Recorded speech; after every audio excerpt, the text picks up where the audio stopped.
What's up everybody? Just finished up a studio upgrade and now I have to make a repair to one piece of my equipment. Let's get it.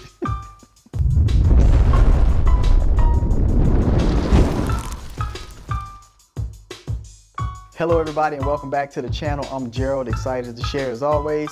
Today it's all about that Roland R70 drum machine. That thing is a beast. It got them 808 sounds that we all know and love and so many other percussive instruments.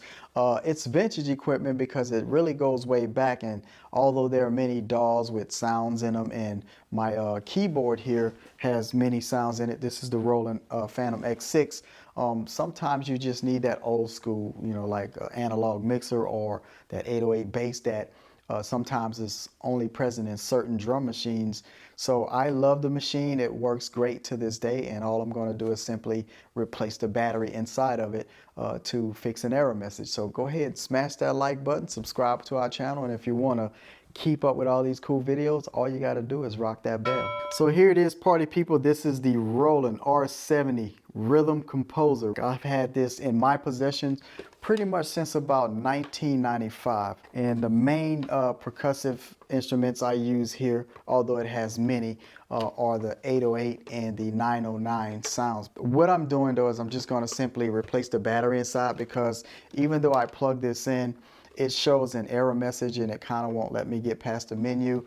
And after doing some research, blowing the dust off the book and all like that, it's like, oh, you got to change this battery inside, even though it's plugged in, and that will solve that issue. Sometimes with certain equipment, and especially certain vintage equipment, that might simply be your problem. Like you plugged it in and it showed some message, and before you just can it and throw it in the trash, get the book out and see if it's something that you might be able to repair yourself, or perhaps it might be a simple fix like a fuse or a battery inside of it or something like that.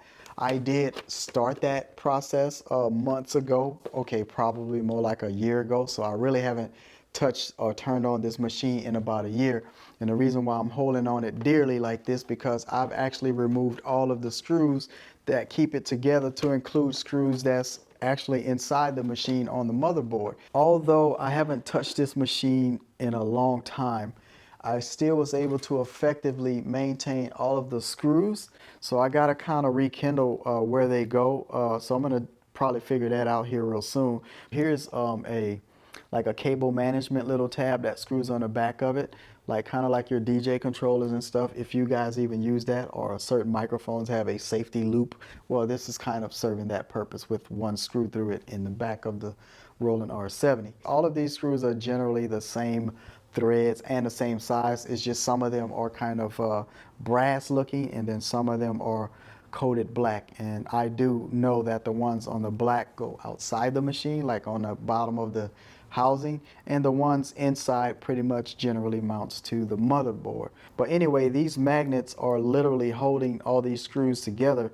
Another option obviously is I could have put these in a Ziploc bag and just secured them in place, but in my studio nobody touches anything pretty much but me. Here are the magnets, so if you guys have something like that, or you can purchase it, these little things help out. And all I did was kind of throw it in the mix of all these screws, and there it is. Let's see if it, yep, got them all. Boom.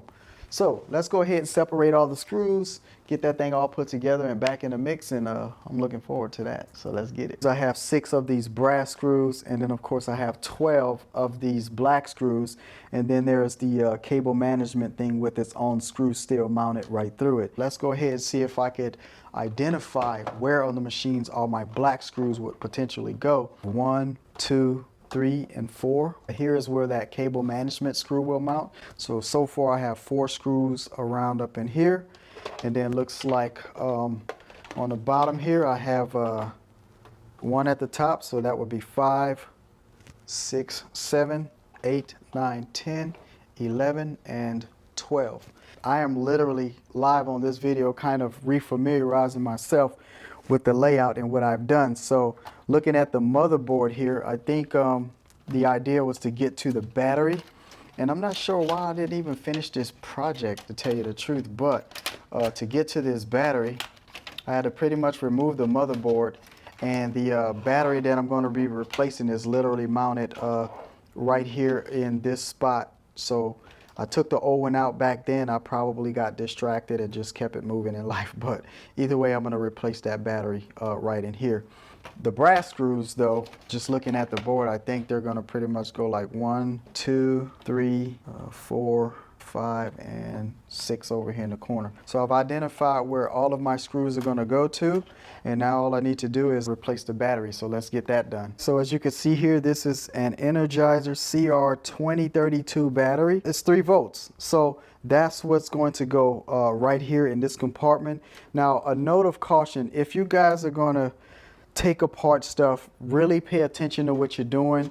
I am rekindling my memory live in this video, and I did realize that in the past I did take 2 ribbons out of here. So one's here, and as you can see, the other is right here. So you got to be careful with things like these, and just remember, and also if you have to separate stuff like this, take your time, really use caution. You don't want to pull something out of socket that is going to cause you even more problems. And sometimes for me, when I take things apart, I just kind of like to fish around and see, you know, what the big deal inside is. So I'm very careful to, you know, not touch anything important in there. And also I have de-static myself. So let's go ahead though and do what we came to do, and that's pop this battery in. Looks like it's just a simple tilt and pop it in like so. Oh, the other thing is, I just noticed this too. I forgot to take this paper off the back, so I would have still had that problem with the error message. So little things like that, you know, just got to pay attention to.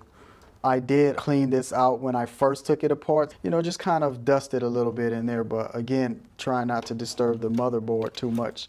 Before I put these ribbons in here, what I wanted to ensure that I did was orientate my sheet here, so any screw hole alignments that goes through it and into here, I could get that done effectively. And of course, I want to make sure that this rests exactly where it's supposed to rest in alignment with all the screw holes on the bottom. So repairs like these can be quite sensitive, so I'm definitely always careful to make sure I have the right tool for the right job, especially with equipment like this. I mean, this is so old, it would be hard pressed to get a replacement part or something like that.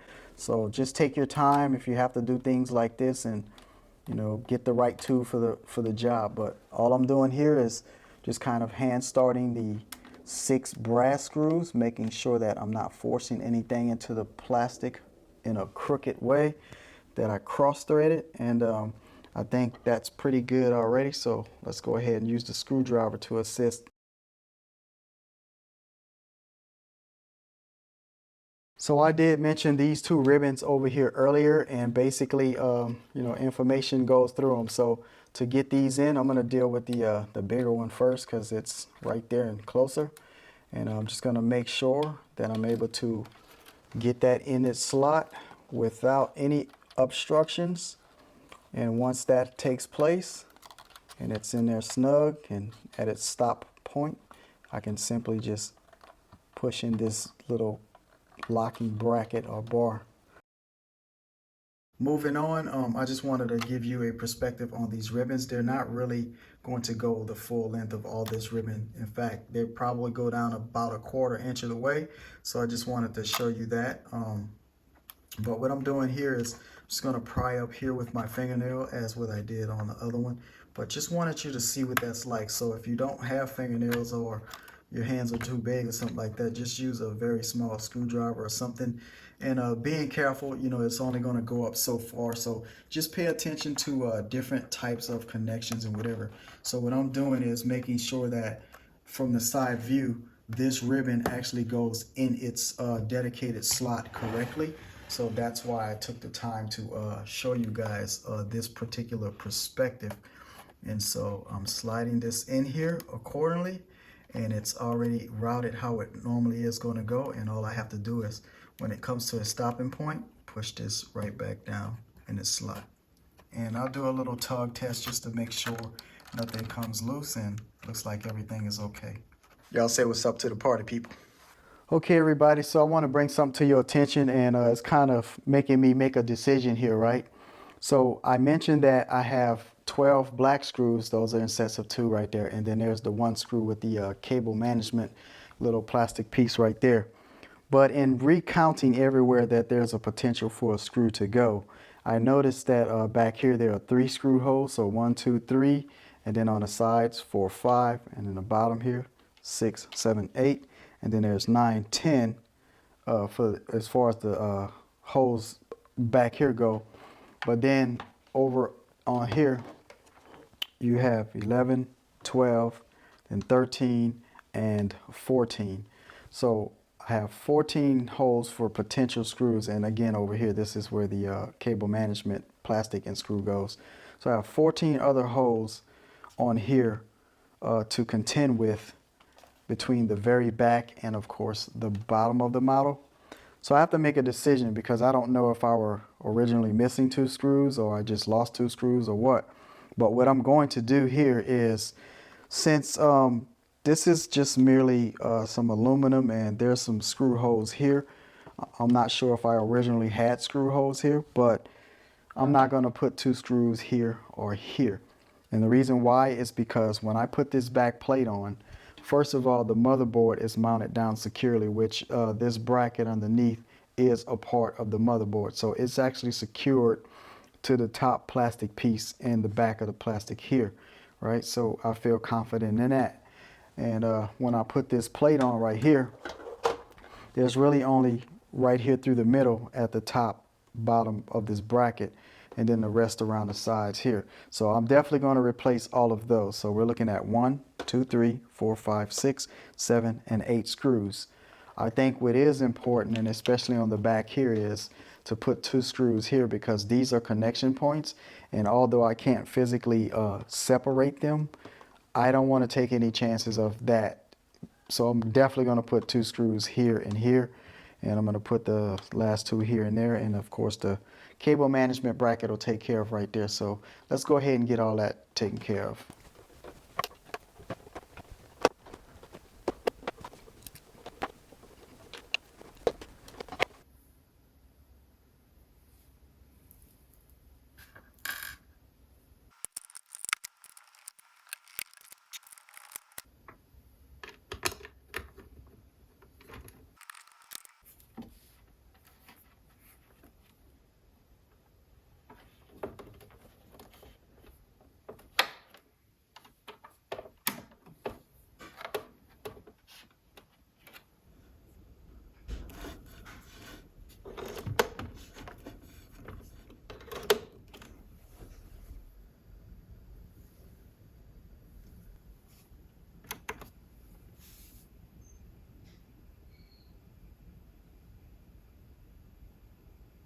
So there it is, party people. I finished up the Roland R70 with the battery change so that it would maintain memory. I did go back and read the manual and learn that with that battery, it's best to change it every few years or so. So I just kind of put an entry on my calendar to say, ding, change your Roland R70 battery. In the meantime, though, if you guys don't mind, please smash that like button, subscribe to the channel. And of course, to keep up with all these amazing videos, all you got to do is rock that bell. And right about now, I'm about to rock this beat. Brand new, recorded tonight. 2 patterns. Here we go.